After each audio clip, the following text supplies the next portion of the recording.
क्या उत्तर भारत में हिंदी भाषी प्रदेशों में सिर्फ भारतीय जनता पार्टी ही शासन करेगी? एंटी इनकम्बेंसी क्या सिर्फ दूसरी पार्टियों के लिए है, दूसरे दलों के लिए है? भाजपा या शिवराज सिंह चौहान पर यह एंटी इनकम्बेंसी लागू नहीं होता क्या?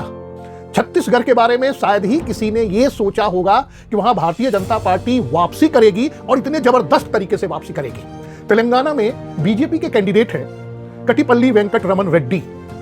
उन्होंने चुनाव जीता और चुनाव जीता और हराया किसको? केसीआर, जो तेलंगाना के मुख्यमंत्री थे उनको, और जो कांग्रेस पार्टी सरकार बनाने जा रही है उसके जो सीएम के संभावित कैंडिडेट थे, संभावित उम्मीदवार थे रेवंत रेड्डी, उसको उन्होंने हरा दिया।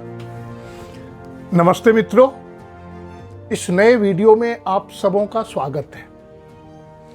और मैं पहली बार राजनीति पर वीडियो बना रहा हूं। राजनीति पर इसलिए कि पिछले ही महीने अलग अलग तारीखों में 5 राज्यों में विधानसभा चुनाव संपन्न हुए और आज 3 दिसंबर को उनका परिणाम आया।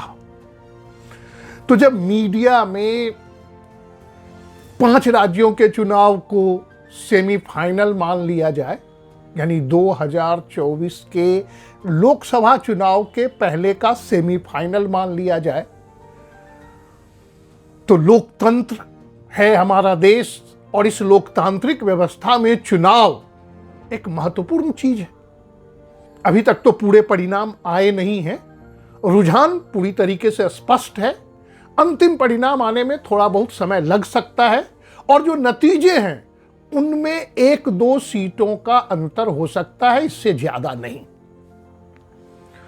तो इस चुनाव परिणाम के हाइलाइट्स क्या हैं, हेडलाइंस क्या हैं?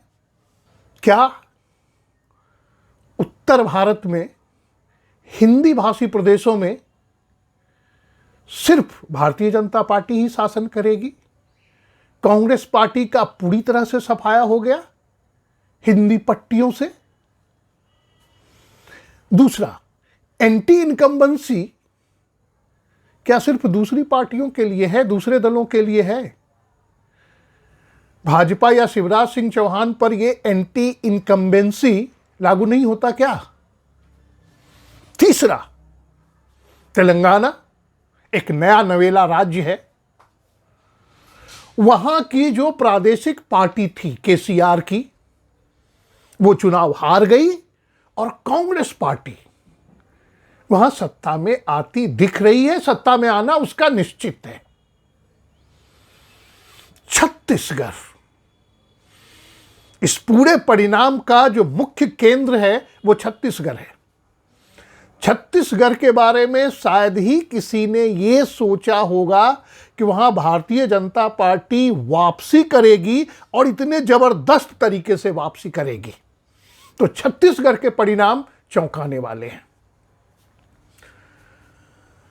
मध्य प्रदेश में शिवराज सिंह चौहान लगातार चौथी बार चुनाव जीत रहे हैं।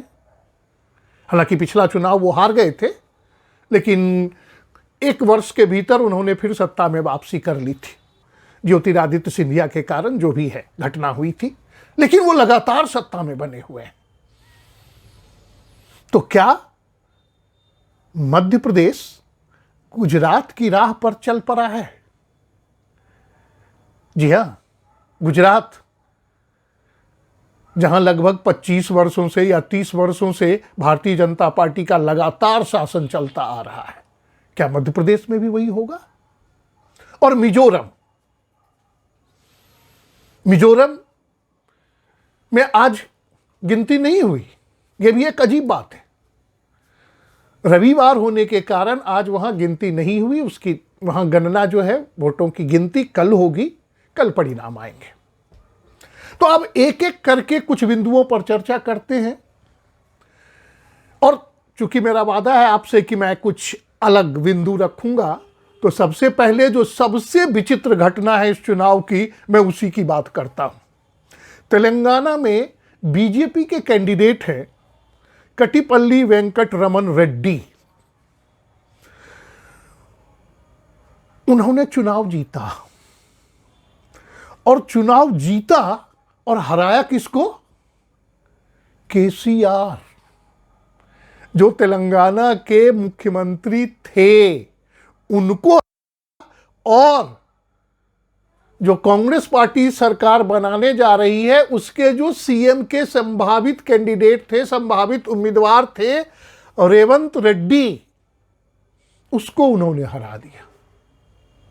भाजपा को वहां 8 ही सीटें आई हैं, लेकिन एक ऐसा कद्दावर नेता वेंकटरमना, जो केसीआर और कांग्रेस के सीएम कैंडिडेट को हरा सकता है, तो लगता है कि पार्टी भविष्य में वहां भी, तेलंगाना में भी अच्छा करेगी। यदि ऐसा नेतृत्व है तो वहां भी अच्छा करेगी भविष्य में। अब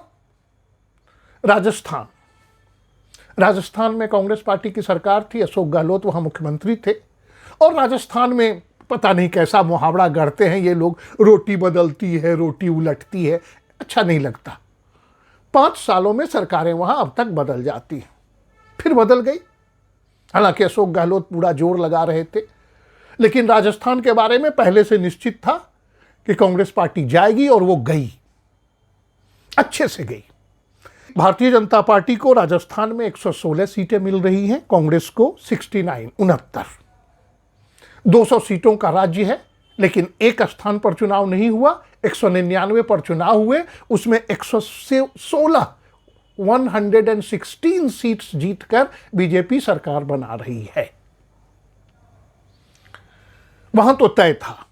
मध्य प्रदेश के बारे में भी लोग असमंजस में थे, स्पष्ट रूप से नहीं कह रहे थे कि मध्य प्रदेश में कांग्रेस पार्टी चुनाव जीतेगी। इसकी आशंका थी, इसकी संभावना थी, लेकिन सबसे जबरदस्त रिजल्ट तो मध्य प्रदेश का आया। 230 सीट में से भारतीय जनता पार्टी 164 में जीतने की संभावना है। ये 164, 166 तक जा सकता है, 162 तक नीचे आ सकता है, लेकिन स्पष्ट क्लियर मेजॉरिटी। कांग्रेस पार्टी 65 पर सिमट गई। अब छत्तीसगढ़ जहां के बारे में मैंने आपको पहले भी कहा कि भारतीय जनता पार्टी के समर्थकों को भी यह उम्मीद नहीं थी कि वो छत्तीसगढ़ में चुनाव जीतेगी, लेकिन वो वहां चुनाव जीती, और शानदार ढंग से जीती। 90 सीट है छत्तीसगढ़ में, वहां 56, 57, 55 यही चल रहा है। और कांग्रेस पार्टी 34, 35, 36। 90 में 46 चाहिए मेजॉरिटी के लिए, अब 50 से जो भी ऊपर रहे बस। तो ये रिजल्ट क्यों है? कांग्रेस पार्टी ओवर कॉन्फिडेंट थी छत्तीसगढ़ में, कांग्रेस पार्टी कॉन्फिडेंट थी मध्य प्रदेश में कि हम चुनाव जीतेंगे, लेकिन भारतीय जनता पार्टी तीनों राज्यों में चुनाव जीतकर वापस आ गई। परिणाम को बोलेंगे ना कि 4 में 3-1 से बीजेपी विजयी, 3 वर्सेस 1। तो ऐसा क्यों है? और यह समझना पड़ेगा हमारे राजनीतिक दलों को, हमारे मीडिया को, जो ये नहीं समझ रही है। जनमत सर्वेक्षण आया या परिणाम पूर्व अनुमान आया, आप समझिए थोड़ा जो मैं बात कहने जा रहा हूं। मेरा विश्लेषण, मेरा एनालिसिस डिफरेंट किस तरह से है, उस पर ध्यान दीजिएगा। छत्तीसगढ़ की बहुत बड़ी आबादी जंगलों में है, गांवों में है, आदिवासी है। ये आबादी लगभग 25 से 30% के बीच है। वहां तक मीडिया की पहुंच नहीं है, और पहुंच है भी तो बाद में उसको वो डिस्टोर्ट कर देते हैं। तो जब 25 से 30% आबादी की राय आप जान ही नहीं पाते हैं, उनकी बातों को आप समझ ही नहीं पाते हैं, तो आप कहां से कर पाएंगे सर्वेक्षण? मध्य प्रदेश में भी यही है। मध्य प्रदेश और छत्तीसगढ़ एक दूसरे से सटा हुआ राज्य है, और वही मध्य प्रदेश की भी जो आबादी है उस तरह की आबादी, जनजातियों की, आदिवासियों की।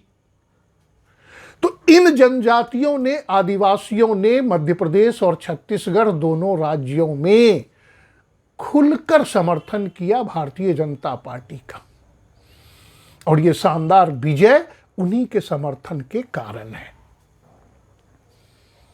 पिछली बार जो चुनाव हुआ था छत्तीसगढ़ में 2018 में, पिछली बार 2018 में क्या हुआ था? 2018 में राजस्थान, मध्य प्रदेश और छत्तीसगढ़, ये तीनों चुनाव बीजेपी हार गई थी। और यही स्थिति थी कि यदि बीजेपी सबसे ज्यादा कॉन्फिडेंट थी तो छत्तीसगढ़ में, वो छत्तीसगढ़ जरूर जीतेगी, लेकिन सबसे बुरी तरह से उसी छत्तीसगढ़ में हारी, और मध्य प्रदेश में क्लोज कॉन्टेस्ट हुआ था। इस बार भी वही स्थिति है, लेकिन उल्टी स्थिति है। जहां कांग्रेस ओवर कॉन्फिडेंट थी, वो चारों खाने चित।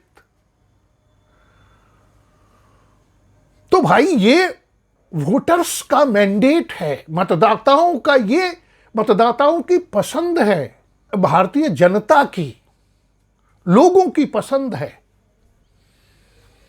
इसको आप अंडरमाइन मत कीजिए। और प्लीज ईवीएम की बात मत कीजिएगा। ईवीएम की बात यदि करेंगे ना, बड़ा मजाक उड़ेगा। पनौती, पापी और क्या क्या तो चल ही रहा है, और उसका परिणाम भी भोग ही रहे हैं, लेकिन पता नहीं ये दल इससे सीख लेंगे कि नहीं लेंगे। मेरा तो मानना है कि नहीं लेंगे। लेना भी चाहेंगे ना, तो मीडिया में जो इनके शुभचिंतक है वो नहीं लेने देंगे। ये स्थिति हो गई है हमारे यहां।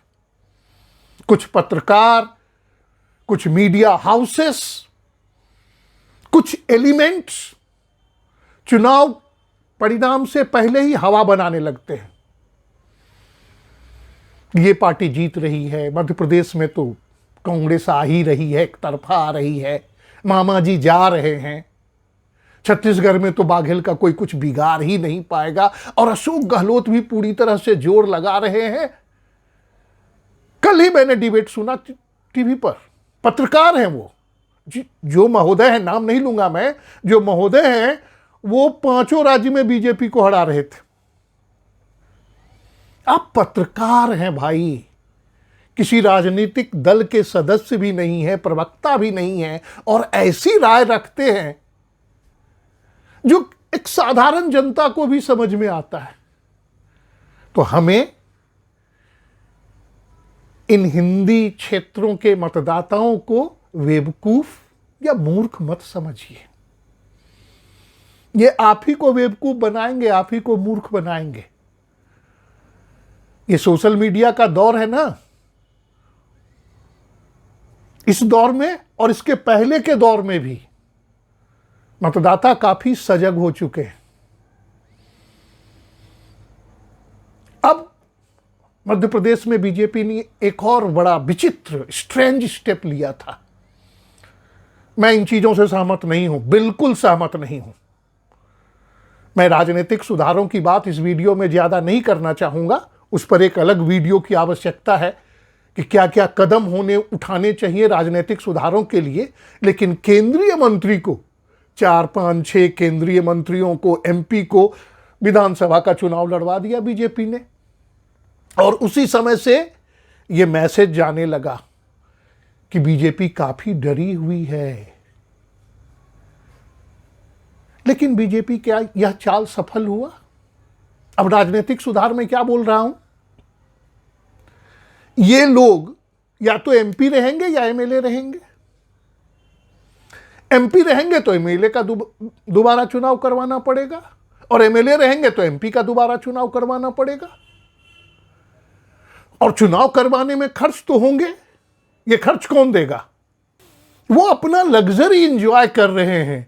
मैं एमपी रहूंगा कि एमएलए रहूंगा, 2 जगहों से चुनाव लड़ूंगा, दोनों से जीत गए तो फिर एक अगले सीट पर चुनाव।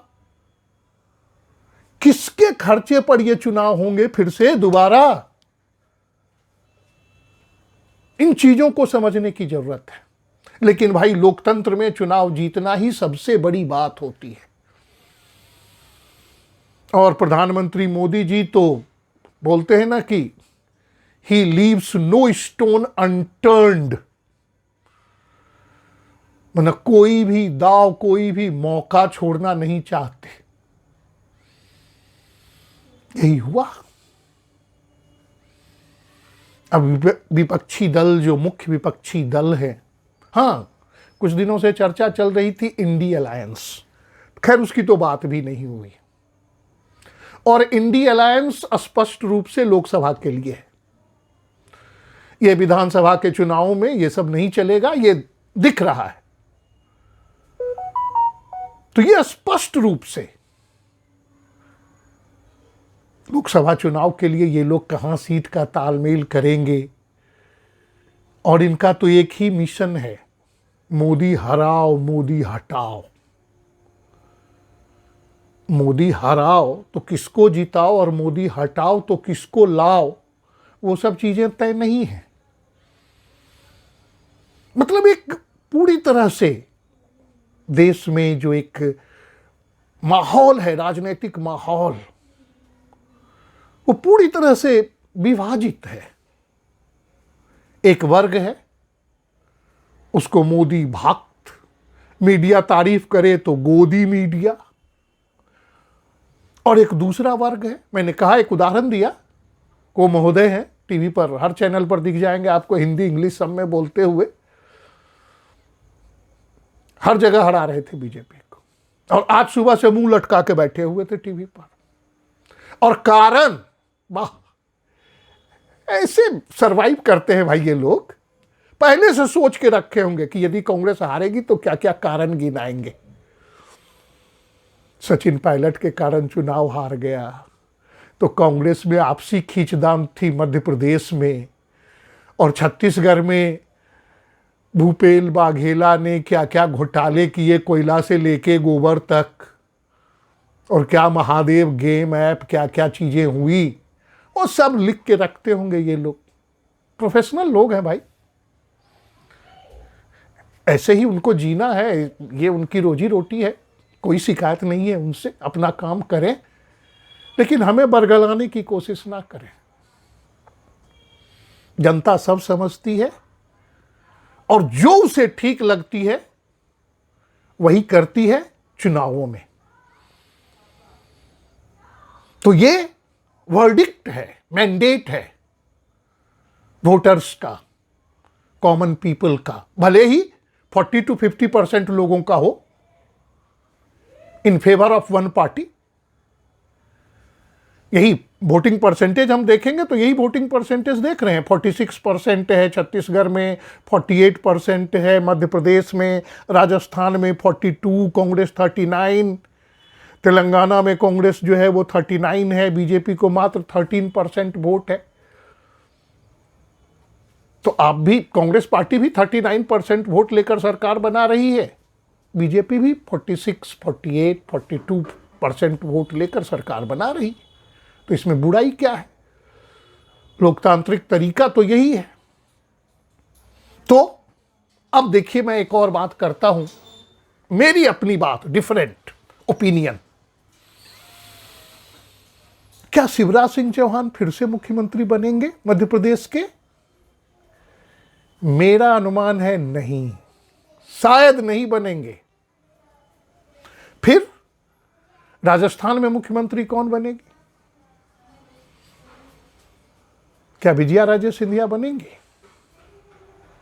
शायद नहीं। क्या रमन सिंह फिर से छत्तीसगढ़ के मुख्यमंत्री बनेंगे? यहां भी जो मेरा आकलन है तो उत्तर है नहीं। आपको अजीब लग रहा होगा, शायद शिवराज सिंह चौहान बन जाएं, क्योंकि जब इतने लगातार चुनाव वो जीतते जा रहे हैं तो लोगों की बहुत ज्यादा नाराजगी शायद उनसे नहीं है। और एक बार बार टीवी में सुनते सुनते तो कान पक गए मेरे, लाडली बहना योजना, लाडली लक्ष्मी योजना। एक और राय है दोस्तों, यहां मैं बीच में बोल रहा हूं, फिर आऊंगा मुख्यमंत्री पर। अब जो है ना, जो चुनाव लड़े जा रहे हैं, बड़ा डर लग रहा है। विधानसभा चुनाव है, चल रहे हैं, अलग अलग राज्यों के जो विधानसभा चुनाव हुए, कर्नाटक था, फिर अभी ये राजनीतिक दल जो है ये एक दूसरे से प्रतिस्पर्धा कर रहे हैं लुभावने वादों का, जिसको रेबरियां बोलते हैं कि रेबरियां बांट रहे हैं। हम मुफ्त में ये देंगे, मुफ्त में वो देंगे, 1500 रुपया इनको देंगे, 4000 रुपया इनको देंगे, ये करेंगे वो करेंगे। मतलब विकास का काम नहीं है। हम नौकरी देंगे बेरोजगारों को, सड़कें बनवाएंगे, अस्पताल खुलवाएंगे, नए नए स्कूल्स कॉलेजेज, इसकी बात नहीं हो रही है। जो मूलभूत समस्याएं हैं लोगों की, उनको दूर करने की कोशिश करेंगे, ये बातें ही नहीं है। सिर्फ मुफ्त में देने की बात कर रहे हैं ये। और इसी मुफ्त देने के चक्कर में ना हम बहुत पीछे चले जाएंगे, ये मेरा डर है, भय है। और इसका नतीजा कांग्रेस पार्टी भोग रही है कर्नाटक और हिमाचल प्रदेश में। आप पता कर लीजिए कि जो आप वादे करते हैं, उन वादों को यदि पूरा नहीं करेंगे तो जनता नाराज होगी, और वादा पूरा करने की कोशिश करेंगे तो आर्थिक रूप से आप कंगाली की हालत तक पहुंच जाएंगे। इन चीजों से बचने की आवश्यकता है। राजनीतिक दल बचेंगे या नहीं बचेंगे, जनता को जरूर बचने की कोशिश करनी चाहिए कि इन लुभावने नारों के जाल में ना फंसे। यह बहुत गलत परंपरा चल पड़ी है। कांग्रेस पार्टी कुछ घोषणा करती है तो बीजेपी को वो काउंटर करना है। वो 1500 रुपया की घोषणा करेगा, ये 4000 की घोषणा कर देगा। कोई सिलेंडर दे रहा है 400 में, कोई दे रहा है 500 में। कहां से दोगे भाई, कहां से दोगे? और इन चीजों में पड़ना भी नहीं है। वोटर्स को तो बिल्कुल नहीं पड़ना है। आपका ही पैसा है, हमारा ही पैसा है, किसी ना किसी रूप से हम ही से निकालेंगे और हम ही को वो देंगे। अपने घर से नहीं देने वाले हैं वो। और फिर अंतिम मुद्दे पर हैं, देखिए तेलंगाना में कांग्रेस पार्टी का मुख्यमंत्री कौन बनता है। कांग्रेस पार्टी अपनी गलतियों से सीखते हुए तेलंगाना में कैसा प्रशासन चलाती है, किस तरह का राज्य चलाती है। वो लोकतंत्र है। लोकतंत्र में एक दल ही सब कुछ हो, ये कोई स्वस्थ परंपरा नहीं होगी। तो तेलंगाना में एक क्षेत्रीय दल को हराकर कांग्रेस पार्टी का आना अच्छी बात है। और मैंने मुख्यमंत्री का लिया, बड़ी विचित्र बात मैंने की कि हो सकता है शिवराज सिंह चौहान भी केंद्र में आकर मंत्री बने और वहां कोई और मुख्यमंत्री बने।